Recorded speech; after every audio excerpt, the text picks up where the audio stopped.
सभासदों, माननीय अध्यक्ष जी,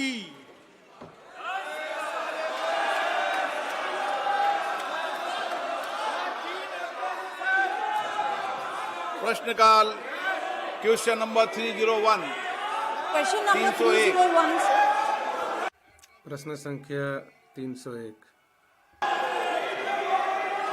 sir, in my constituency महोदय, मेरे संसदीय निर्वाचन क्षेत्र में 1988 में इसकी स्थापना हुई थी और इसके पीछे जो कारण था कि जो पक्षी थे उनको संरक्षित करना था, क्योंकि भारतीय जो वन्य जीव हैं वो विशिष्ट हैं। एक करीबन 144 के आसपास ऐसे वन्य जीव हैं और कोई भी जो है जो हमारे यहाँ जो वन्य जीव को संरक्षित करने के लिए जो परियोजना है, तो मैं उसके बारे में पूछना चाहूँगी मंत्री जी से कि क्या वो एकीकृत परियोजना के तहत इसके विकास को लेंगे और जिस प्रकार से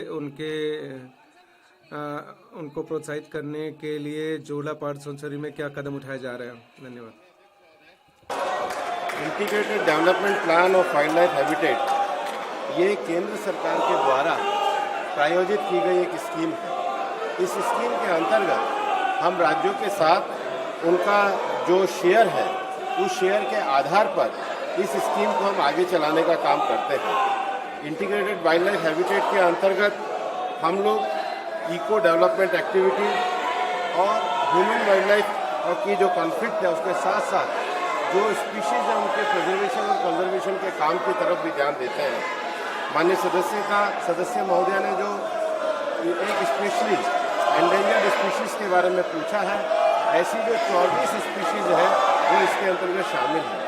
भारत सरकार ग्रेट इंडियन बस्टर्ड को पूरी तरीके से बचाने के लिए प्रतिबद्ध है। अभी इसका कार्य राजस्थान में किया जा रहा है और वही कार्य को अभी हम लोग कर रहे हैं, उस हैबिटेट को मैनेजमेंट कर रहे हैं। आंध्र प्रदेश से अगर कोई स्पेशल प्लान हमारे लिए आएगा तो निश्चित रूप से केंद्र सरकार उस पर ध्यान देगी। माननीय सदस्य, ऑनरेबल मेंबर सप्लीमेंट्री। माननीय सदस्य अनुपूरक प्रश्न पूछ। महोदय, एकीकृत विकास कार्यक्रम जो है वन्य जीव पर्यवेक्षक के लिए 2021 से 2024 के लिए 243 करोड़ रुपए आवंटित किए गए थे, लेकिन इंद्र प्रदास के लिए जो है मंजूरी नहीं दी गई। जो पूर्ववर्ती सरकार थी उनकी उपेक्षा के कारण ऐसा हुआ। तो मैं माननीय मंत्री जी से अनुरोध करना चाहूँगी इसके माध्यम से कि वो जो वित्तीय सहायता क्या राज्य सरकार जो आंध्र प्रदेश की उसको दी जा सकती है अत्यावश्यकता के आधार पर, ताकि जो वन्य जीव हैं उनको संरक्षित किया जा सके। कि प्रीवियस गवर्नमेंट की उनकी सरकार की नेग्लिजेंसी थी, वो अपनी प्रदेश सरकार से बात करें। हम केवल जो राज्यों से एपीओ आते हैं उसी के आधार पर सैंक्शन करते हैं। राज्य सरकार के प्रस्ताव अभी आना अपेक्षित है। श्री अप्पल नायडू कलिशेट्टी। अप्पल नायडू कलिशेट्टी।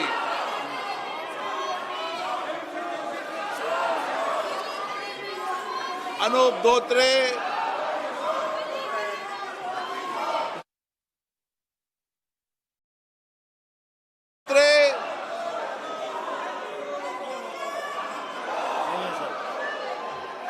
रुद्र नारायण मणि पानी। जी धन्यवाद। मैं जिस इलाके से आता हूँ, रुद्र नारायण पानी। धन्यवाद महोदय, अध्यक्ष महोदय, मैं जिस इलाके से आता हूँ उड़ीसा के सर मैं माननीय मंत्री जी से बात किया हूँ इस प्रसंग पे। हमारा लोकसभा का क्षेत्र सर है ढेंकनाल, जिला ढेंकनाल आता है और जिला अंगुल आता है। इस बीच वहाँ पर हाथियों का उपद्रव बहुत ज्यादा हुआ है। माननीय मंत्री जी से भी मैं निवेदन किया हूँ, पिछले 31 तारीख को हिंदोल करके एक ब्लॉक है, वहाँ का एक गांव में एक दिन 3 व्यक्ति को हाथी मारा। मैं माननीय मंत्री जी का ध्यान आकर्षण किया हूँ। इस प्रकार के जिस योजना पर ये चर्चा होता है क्या माननीय मंत्री जी उड़ीसा के राज्य सरकार के साथ बात करके हमारे इलाके में इस प्रकार के योजना को और कारगर ढंग से लागू करेंगे, ये मेरा निवेदन है। माननीय अध्यक्ष महोदय, हम लोग प्रोजेक्ट एलिफेंट के ऊपर काम कर रहे हैं और प्रोजेक्ट एलिफेंट के अंतर्गत हम पूरे देश में एलिफेंट रिजर्व डिक्लेयर करने का काम कर रहे हैं। एलिफेंट रिजर्व के लिए इफेक्टिव मैनेजमेंट जो है उसके एवोल्यूशन के लिए काम कर रहे हैं। हाथियों के जो कॉरिडोर हैं उसके एटलस तैयार करने का काम कर रहे हैं।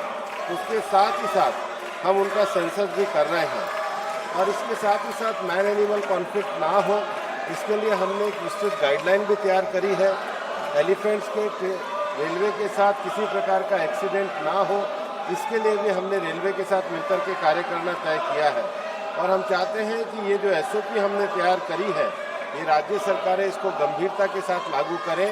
हम राज्य सरकारों के साथ मिलकर इस दिशा में प्रोजेक्ट एलिफेंट के लिए कार्य कर रहे हैं। क्वेश्चन नंबर 302 माननीय मंत्री जी।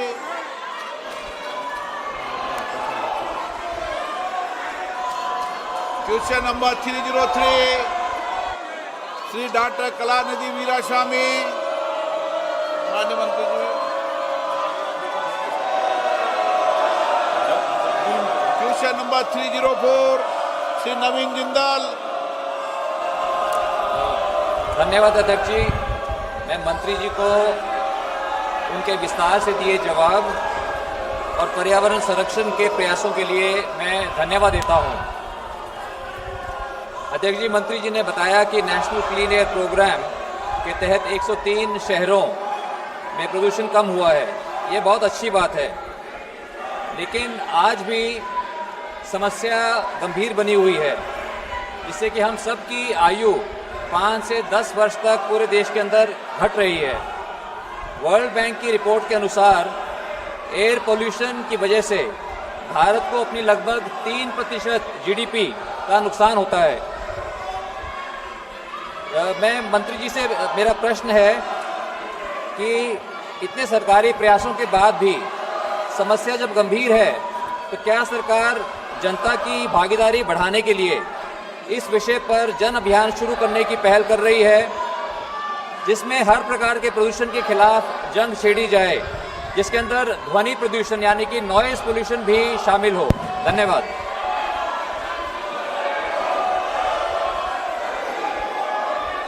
सच है कि वायु प्रदूषण ये एक काफ़ी बड़ी समस्या है और इसको लेकर के पूरे देश में 130 के करीब शहरों में हम लोग इसमें गुणवत्ता में सुधार करने के लिए अनेक प्रयास कर रहे हैं। इन प्रयासों के अंतर्गत माननीय सदस्य ने जो पूछा है कि हम लोगों के प्रभावी योगदान के लिए भी कार्य कर रहे हैं। निश्चित रूप से हमने इन सब शहरों में सिटी एक्शन प्लान रिवाइज करे हैं ताकि जहाँ पर इस प्रकार का प्रदूषण बहुत ज़्यादा है वहाँ पर जन भागीदारी के माध्यम से ज़्यादा मिटिगेशन एक्शन कर सकें। उसके साथ ही साथ हम लोग मिशन लाइफ की जो एक्टिविटी है, मिशन लाइफ की एक्टिविटी के अंतर्गत save water, save food, save energy के साथ साथ solid waste management, E waste management, ban of single use plastic और सबसे बड़ी बात है हेल्दी लाइफ स्टाइल, इसके भी प्रचार प्रसार के लिए कार्य कर रहे हैं। उसके साथ ही साथ हम वर्ष में एक सप्ताह विशेष रूप से वायु प्रदूषण के प्रति लोगों में जागरूकता के लिए भी कार्यक्रम कर रहे हैं। हम उन म्यूनिसिपैलिटियों को विशेष प्रोत्साहन पुरस्कार भी दे रहे हैं जो जन भागीदारी के माध्यम से पॉल्यूशन के जो विभिन्न आयाम हैं, चाहे व्हीकल पॉल्यूशन हो, चाहे इंडस्ट्रियल पॉल्यूशन हो, चाहे डस्ट पॉल्यूशन हो, उस पर जो नवाचार कर रहे हैं उनको भी प्रोत्साहन देने का काम करते हैं। एनकैप के अंतर्गत जहां पर सिटीज़ में वायु प्रदूषण को रोकने के लिए स्टेप बाय अरेंजमेंट है, उसके लिए भी फंडिंग करने का काम हम इस कार्यक्रम के अंतर्गत करते हैं। अध्यक्ष जी, मैं माननीय मंत्री जी का बहुत आभारी हूं जो उन्होंने इतने विस्तार से इसका जवाब दिया। मेरा दूसरा प्रश्न है कि दिल्ली पोल्यूशन कंट्रोल कमेटी की रिपोर्ट के अनुसार दिल्ली में यमुना मैया के पानी की गुणवत्ता, विशेषकर डिजॉल्व ऑक्सीजन और बायोलॉजिकल ऑक्सीजन डिमांड के मानकों पर अभी और बहुत काम करने की आवश्यकता है। आज भी सीवेज ट्रीटमेंट प्लांट का गैप एक बड़ी चुनौती बना हुआ है, जिसके कारण यमुना के अंदर अमोनिया का स्तर बढ़ता है और यमुना मैया को एक गंदे नाले की तरह उसको इस्तेमाल किया जा रहा है। माननीय अध्यक्ष जी, मेरा माननीय मंत्री जी से प्रश्न है कि नमामि गंगे मिशन के अगले चरण में यमुना जी की सफाई और बढ़ते प्रदूषण को रोकने के लिए मंत्रालय की आगे की कार्रवाई योजना क्या है और यमुना को निर्मल बनाने के हमारे साझा लक्ष्य को जल्द से जल्द हम प्राप्त करने के लिए केंद्र सरकार राज्य सरकारों के साथ मिलकर और क्या कदम उठाने पर विचार कर रही है। धन्यवाद। माननीय अध्यक्ष महोदय, माननीय सदस्य ने एक बहुत गंभीर चिंता की ओर हम सबका ध्यान दिलाया है। जल शक्ति मंत्रालय के द्वारा यमुना को लेकर के एक विशेष योजना तैयार की जा रही है।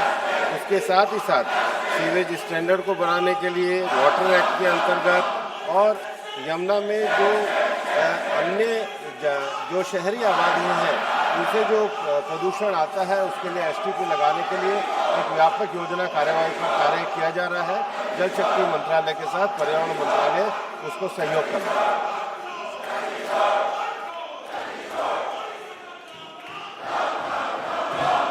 माननीय मंत्री जी, क्वेश्चन नंबर 305। माननीय सदस्यगण, आपको 14 दिन हो गए सदन को नियोजित तरीके से आप बाधित कर रहे हैं। 14 दिन से आप सदन को नहीं चलने दे रहे। ये लोकतंत्र की परंपराओं के अनुरूप नहीं है। देश की जनता का करोड़ों रुपया कार्रवाई में खर्च होता है।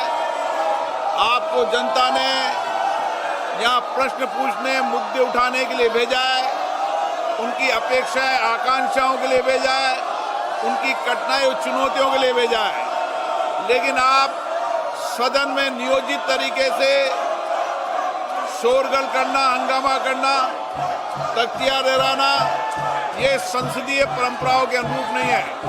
और 14 दिन तक आप जिस तरीके का व्यवहार आचरण कर रहा है, पूरा देश आपको देख रहा है।